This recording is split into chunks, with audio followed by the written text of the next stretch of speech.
அம்மா வந்து உறவினுடைய நெருக்கத்தை பற்றியும் உறவினுடைய அருமையை பற்றியும் ரொம்ப அழகாக தெளிவாக பேசினாங்க. அம்மாவுடைய வாதத்திற்கு எதிர்வாதம் வைப்பதற்காக நம்மளுடைய மதிப்பிற்குரிய கவிஞர் முனைவர் யசோதாம்மா வீராணம் சேலத்திலிருந்து நம்மோட இணைப்பில் இருக்காங்க. அம்மா, நீங்கள் உங்களுடைய உரையை தொடங்கலாம். அதுக்கு முன்னாடி பார்த்திங்கன்னா நம்ம ஜீனத்தம்மா ஜுனைதம்மா 2 பேருமே இணைப்பில் இருக்கீங்க. அம்மா இணைப்பில் அப்படியே இருங்க. அம்மா பேசினதுக்கப்புறம் அடுத்து நீங்கள் ஒவ்வொருத்தராக தொடர்ந்து பேசலாங்கம்மா. அனைவருக்கும் வணக்கம். சே யசோதா, வீராணம், சேலம் மாவட்டம். இன்றைய இளைஞர்களுக்கு அவசியமானது அறிவின் பெருக்குமே அப்படிங்கிறதா நான் எடுத்துக்கிட்ட தலைப்பு. அப்ப அறிவு என்பது என்ன? அறிவு என்பது அனுபவம் அல்லது கல்வியின் மூலம் பெறப்பட்ட உண்மைகள், தகவல்கள், விளக்கங்கள், திறமைகள் ஆகியவற்றை. இது ஒரு ஒளிரும் கோட்பாடு. வள்ளுவர் என்ன சொல்றாருன்னா, நம்ம தீய செயலிலிருந்து விடுவிச்சு நன்மையை தரும் செயலுக்கு அழைத்து செல்வதுதான் அறிவு அப்படின்னு சொல்றாரு. இப்ப அறிவு மேலாண்மை அப்படின்னா என்ன? ஒரு நிறுவனத்தின் அறிவு மற்றும் தகவல்களை உருவாக்குவது, பகிர்வது, பயன்படுத்துவதை குறிக்கும். மனிதன் 6 அறிவுள்ள ஒரு உயிர். அப்படி ஏன் அழைக்கிறான் அப்படின்னா, அவனுக்கு மட்டும்தான் சிந்திக்கிற திறனும் சரி தவறு என்ற பகுத்தறிவு தன்மையும் மனிதனை மற்ற உயிர்களிடத்திலிருந்து வேறுபடுத்தி காண்பிக்கிறது. இன்றைய இளைஞர்கள் சூழ்நிலை காரணமா கல்வி, வேலை, உணவு, உடை, இருப்பிடை என ஓடிக்கிட்டே இருக்கிறான். அப்படி அவனுக்கு ஓடிட்டு இருக்கும்போது ஒவ்வொரு இடத்துலையும் அவனுக்கு உதவி செய்யறது அவன் பெற்ற அறிவு பெருக்கம்தான். இப்ப படிப்பு வேண்டும் என்று அவன் போடும் பொழுது அறிவு பெருக்கமாக தான் படிக்கணும், தன்னுடைய சார்ந்தவர்களையும் படிக்க வைக்கணும் அப்படின்னா அவனுக்கு கண்டிப்பா அறிவே ஆற்றல். நிறை குடம் நீர் தழும்பல் என்பது இதெல்லாம் வெறும் பழமொழி இல்லைங்க, இதெல்லாம் வாழ்க்கை தத்துவம் என்பதை நம்ம இளைஞர்கள் அறிய வேண்டும். குற்றுளி உதவியும் உறுப்புகள் கொடுத்து விற்ற நிலை முடியாது கற்றல் நன்றே என்னும் செய்யுள் இளைஞர்களை எப்படி படிக்க வேண்டும் அப்படின்னு சொல்லு. அதாவது நம்ம எப்படியாவது நமக்கு தகுதி என்ன, நம்மளுடைய சூழ்நிலை என்ன அப்படின்னு அந்த இதையும் நம்மளுடைய தேவை என்ன அப்படிங்கிறதையும் தெரிஞ்சு அதுக்கேற்ற துறை சார்ந்த படிப்பை நம்ம தேர்ந்தெடுக்க படிக்கணும் அப்படின்னா அந்த இடத்துல அவனுக்கு உதவி செய்யறது அவன் பெற்ற அறிவு கிடைக்கலாம். அடுத்தது வேலைக்கு செல்ல வேண்டும் என்ற அறிவு, அது குறித்து பேசலாம். அப்படின்னா நன்றாக படிச்சிருக்கிறான், ஆனா அவன் வேலைக்கு போகும். அதாவது நம் கடமை பணி செய்வது என்பதும், ஒரு மனிதனுக்கு மீனை பசிக்குது அப்படின்னா ஒரு மீனை கொடுக்கிற நேரம் அவனை மீன் பிடிக்க கத்து கொடுக்கிறது அவனுக்கு வாழ்நாள் முழுக்க உதவும் அப்படிங்கிற இந்த பழமொழிகள் எல்லாமே பணி சார்ந்த பழமொழிகள் தான். அதாவது கடமையே செய்யணும் அப்படின்னாலும் இப்ப ஒவ்வொரு விஷயத்துக்கும் பணம் தேவை, அதற்கு நாம் பணி செல்ல வேண்டும். அப்ப அந்த பணி செல்வதற்கு நாம் என்ன செய்ய வேண்டும் என்ற அறிவு அந்த இளைஞர்களுக்கு அதிகமாக இருக்க வேண்டும். அடுத்தது உணவு பற்றிய ஒரு அறிவு பெருக்கம் அப்படின்னா இந்த சூழல்ல, அதாவது இருளை சபிப்பதை விட ஒரு மெழுகுவர்த்தி ஏற்றிவை அப்படிங்கிற ஒரு கருத்து இருக்கு.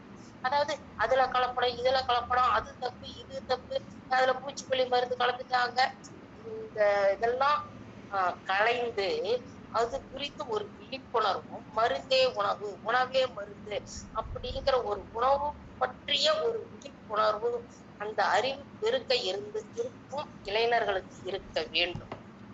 அடுத்தது உடை பற்றிய ஒரு அறிவு பெருக்கம் இளைஞர்களுக்கு வரணும். அதாவது உண்ணுவதை உனக்காக உண், உடுப்பதை பிறருக்காக உடுத்து, ஆள்பாதி ஆடைபாதி என்ற பழமொழிகள்லாம் நாம நம்மளுடைய பண்பு, ஒழுக்கம், நம்மளுடைய சூழ்நிலை காட்டிடுவோம். நாம எப்படிப்பட்டவர்கள் அப்படிங்கிறத நம்மளுடைய ஆடை காட்டிடும் அப்படிங்கிற அறிவு பெருக்கம்தான் அவன் கண்டிப்பாக இளைஞர்கள் பெற்றிருக்க வேண்டும். அடுத்தது இப்ப இருக்கிற இளைஞர்கள்லாம் சிற்றின்பங்கள், அதாவது சினிமா, ஆடம்பர செலவு பண்றது, மியூசிக் பண்றது, போதைப் பொருட்களை பற்றி ஒரு விழிப்புணர்வு இல்லாம இருக்கிறது, ஒரு தரமான ஒரு எந்த ஒரு செயலும் செய்யாம இருக்கிறது. இதுக்கெல்லாம் காரணம் இது எல்லாமே ஒரு நீர் குமிழி போன்றது அப்படிங்கிறத அவங்க புரிஞ்சுக்கணும். அதே மாரி கூடாத நட்பு கேடாய் முடியும் அப்படிங்கிற ஒரு அறிவு பெருக்கம் இருக்குமையா ஆனால் அந்த இளைஞர்கள் சார்ந்த சமுதாயம் ஒரு நல்ல சமுதாயமாக உருவாகும். அதே மாதிரி இருப்பிடம் பற்றிய ஒரு அறிவு பெருக்கம் அவனுக்கு இருக்கணும். அதாவது வீடு இல்லாத மனிதன் கூடு இல்லாத பறவை, ஆனா எலி வலையானாலும் தனி வலை வேண்டும். இதெல்லாம் இருப்பிடம் சார்ந்த கருத்துக்கள் தான். அப்ப அந்த இளைஞர்களுக்கு தனக்குன்னு ஒரு இருப்பிடம் வேணும் அப்படிங்கிற ஒரு புரிதல் எப்ப வரும்? அவன் அது குறித்த அது சார்ந்த அறிவை பெற்று இருந்தா மட்டும்தான் புரியும். தன் கையே தனக்கு உதவி என எண்ணும் இளைஞர்கள் தனக்கான தகுதியான படிப்பு, வேலை தேடி தேடி ஓடி ஓடி உழைச்சி ஊக்கம், உடைமை, ஆக்கத்திற்கு அழகு என உணர்ந்து அறிவு பெருக்கம் கொண்டு சிகரத்தை அடைய வேண்டும் என்பது அவர்கள் புரிந்து கொள்ள வேண்டும். இப்ப இளைஞர்கள் ஒரு அரசின் நலத்திட்டங்கள் ஆகட்டும், புதிய கண்டுபிடிப்புகள் ஆகட்டும், மழை, வெயில் போன்ற வானிலை பற்றிய நிகழ்வுகள் ஆகட்டும், மருத்துவ காப்பீடு திட்டங்கள் பற்றி ஆகட்டும், அது மாநில திட்டமாக இருந்தாலும் சரி, மாவட்ட திட்டமாக இருந்தாலும் சரி, மத்திய அரசாங்க திட்டங்களா இருந்தாலும், ஒரு புதிய தேர்வு முறைகள் பற்றியதாக இருந்தாலும் சரி, உலக நிகழ்வுகள் பற்றியதாக இருந்தாலும் சரி, எதை வேண்டுமானாலும் தெரிய வேண்டிய விஷயங்களை அவன் தெரிந்திருந்தால் மட்டுமே அவனால் இன்றைய சூழ்நிலையை, நிகழ்கால வாழ்க்கையையும் அவன் நன்முறையில் அமைத்துக் கொள்ள முடியும் என்பதே நிதர்சனமான உண்மைகளும் உண்மையாகும். வாய்ப்பளித்த அனைவருக்கும் நன்றி, வணக்கம். அம்மா மிகச்சிறப்பும்மா, ரொம்ப அழகாக பேசுனீங்க. அந்த ஒவ்வொரு வரிகளுமே அதை உணர்ந்து அறிவோட பெருக்கம் எவ்வளோ முக்கியம் இன்றைய காலகட்டத்தில் பார்த்திங்கன்னா உண்மையாகவே அது ரொம்ப அவசியமானது தான்.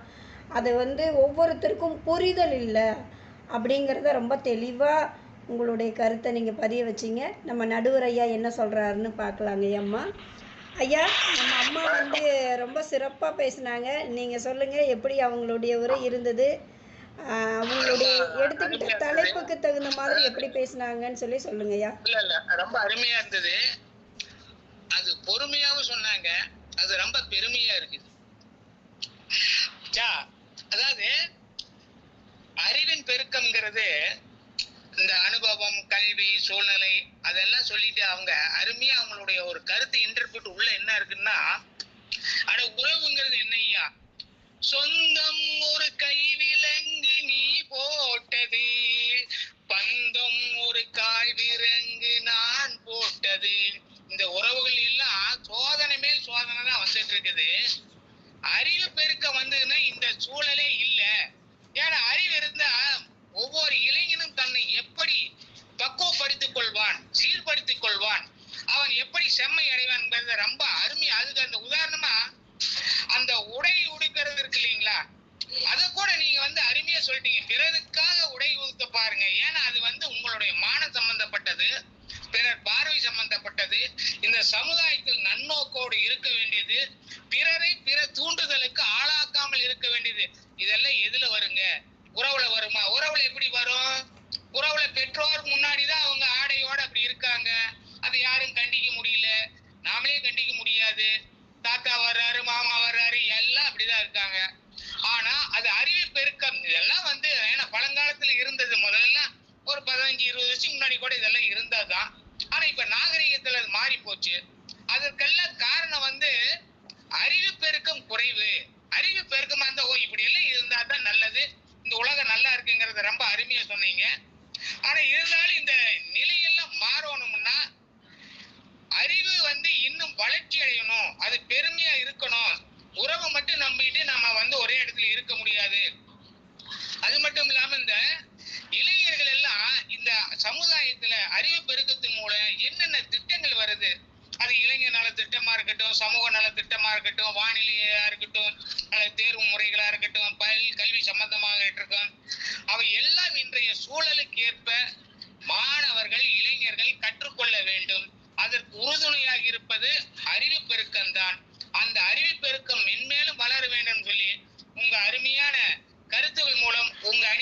சேர்த்திருக்கிறீங்க. ரொம்ப சிறப்பா இருக்குது. நன்றிங்கம்மா. நன்றிங்கய்யா, நன்றி. ரொம்ப அழகாக சொன்னீங்கய்யா.